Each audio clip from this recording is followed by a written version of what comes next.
হযরতে মাইজ ইবনে মালিক নামে একজন সাহাবী জিনা করছে। আল্লাহর নবীর কাছে এসে বলছি, ইয়া রাসূলুল্লাহ কাদ জানাইতু, আমি জিনা করে ফেলেছি। আল্লাহর নবী ফালতাফাতা, অন্যদিকে চেহারা ফিরিয়ে দিয়েছেন।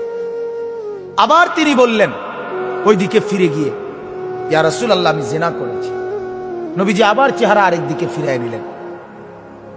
উনি আবার বললেন, ইয়া রাসূলুল্লাহ আমি জিনা করে ফেলেছি, আমাকে শাস্তি দেন, আমার উপরে হদ শরীয়তের বিধান কায়েম করেন, আমার আখিরাত পরিষ্কার করে দেন, আমার আখিরাত বরবাদ হয়ে যাবে নাই তো।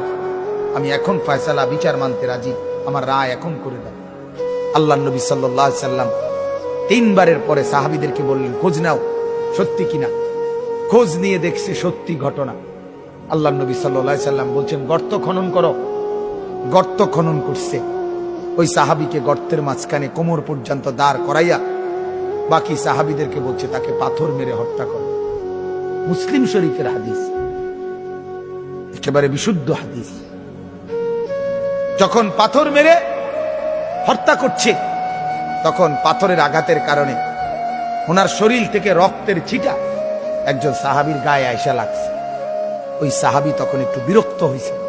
বিরক্ত হইয়া বলছে, আহ, এক নাফরমানের রক্ত লাগলো, এক বদকারের রক্ত গায়ে লাগলো, তো মানে এরকম একটা বিরক্তি দেখাইছে।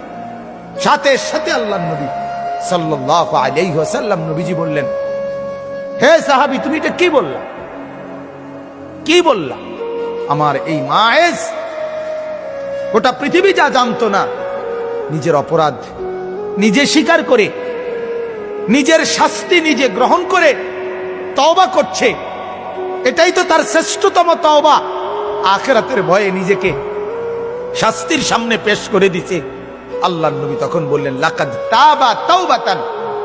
আরে সাহাবীরা শোনো, আমার এই সাহাবী এই মুহূর্তে এমন তওবা করছে, এটা তার এমন তওবা, লাউ কুসিমাত জামিউল আরদি লা ওয়াসাত।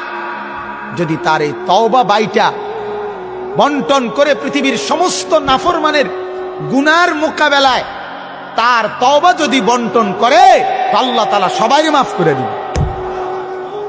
তার তওবা এত ভারী, কারণ সে তো নিজের অপরাধ নিজে কি করছে, স্বীকার করে নিছে।